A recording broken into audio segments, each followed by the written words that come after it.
बाबा वय झाल्यानं तोल जाऊ नये म्हणून भिंतीला धरून चालायचे. ते जिथं जिथं भिंतीला हात लावत त्या ठिकाणचा भिंतीचा रंग पुसट व मळकट होई. ते पाहून माझ्या बायकोच्या चेहऱ्यावरचे भाव बदलत असताना मी बघत होतो. त्या दिवशी बाबांचं डोकं दुखत होते म्हणून कोण जाणे त्यांनी डोक्याला कोणतं तरी तेल लावलं होतं. त्याच तेलकट हातानं भिंतीला धरून चालल्यानं हाताचे ठसे भिंतीवर उमटले. ते पाहून बायको माझ्यावर जाम भडकली.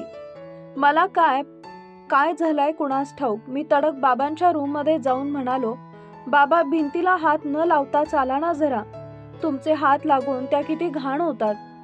माझा आवाज जरा उंच झाल्यासारखं मला वाटलं.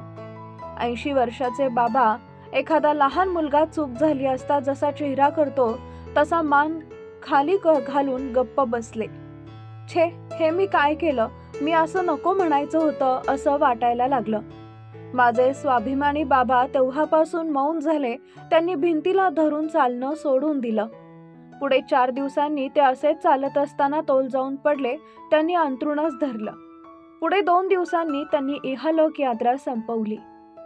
भिंतींवरच्या हाताचे ठसे पाहून मला माझ्या छातीत काहीतरी अडकल्यासारखं वाटत राहील. दिवस उलटत राहिले. माझ्या बायकोला घर रंगवून घ्यावं असं वाटू लागले. पेंटर आले सुद्धा. माझा मुलगा जितूला आजोबा म्हणजे प्राणप्रिय. भिंती रंगवताना आजोबांच्या हाताच्या ठशांना सोडून भिंत रंगवण्याचा हट्टच धरला त्यानं. शेवटी ते रंगकाम करणारे म्हणाले, सर काही काळजी करू नका, त्या ठशांच्या भोवती गोल करून छान डिझाईन काढून देतो, तुम्हालाही ते आवडेल. शेवटी मुलाच्या हट्टापुढे काही चाललं नाही. पेंटरनं ठसे व्यवस्थित ठेवून भोवतीनं सुंदर डिझाईन करून दिली.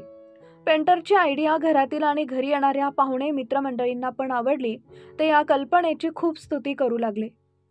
आता पुढे जेव्हा भिंत रंगवण्याचं काम होत गेलं तेव्हा त्या हातांच्या ठशाभोवतीचं डिझाईन बनवलं जाऊ लागलं. सुरुवातीला मुलाच्या हट्टापायी हे करत राहिलो तरी आमचं समाधान होईना. दिवस, महिना, वर्ष पुढे सरकत चालले. मुलगा मोठा होऊन त्याचं लग्न झालं. तसं मी माझ्या बाबांच्या स्थानावर येऊन पोहोचलो.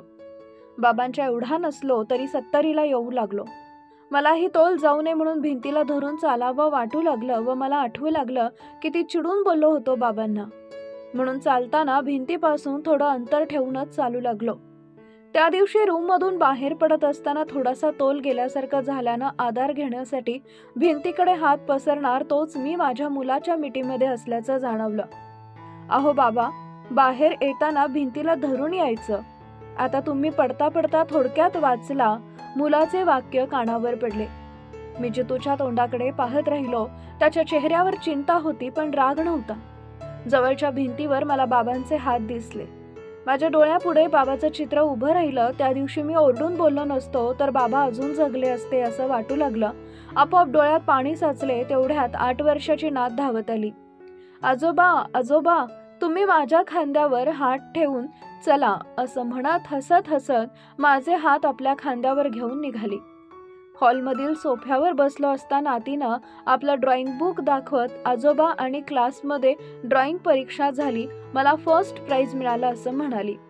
हो का? अरे वा, दाखव बघू कोणतं ड्रॉइंग आहे म्हटल्यावर तिनं ड्रॉइंगचं पेज उघडून दाखवलं. भिंतींवरच्या बाबांच्या हाताचं चित्र आहे तसं काढून भोवतीनं सुंदर नक्षी काढली होती आणि म्हणाली, टीचरनं हे काय आहे म्हणून विचारलं. मी सांगितलं, माझ्या बाबांच्या आजोबांच्या हाताचं चित्र आहे. आमच्या घरच्या भिंतीवर हे चित्र कायमचं कोरून ठेवलंय. टीचर म्हणाल्या, मुले लहान असताना भिंतींवर रेघोट्या हातापायाचं चित्र काढत असतात. मुलांच्या आईबाबांना त्यांचं कौतुक वाटतं, त्यामुळे मुलांवर त्यांचं प्रेमही वाढत राहतं. टीचर आणखी म्हणाल्या, आपण पण वयस्कर आई वडील आजी आजोबांवर तसंच प्रेम करायला राहिलं पाहिजे. त्यांना व्हेरी गुड श्रेया असं म्हणून माझं कौतुक केलं. श्रेया आमची नात गोड गोड बोलत राहिली. तेव्हा माझ्या नातीपुढे मी किती लहान आहे असं वाटू लागलं. मी माझ्या रूममध्ये आलो, दरवाजा बंद केला आणि बाबांच्या फोटो पुढे येऊन मला क्षमा करा बाबा असं म्हणत मन हलकं होईपर्यंत रडत बाबांची क्षमा मागत राहिलो. आई बापांना जपा, एक दिवस आपणही त्यांच्या जागी असणार आहे.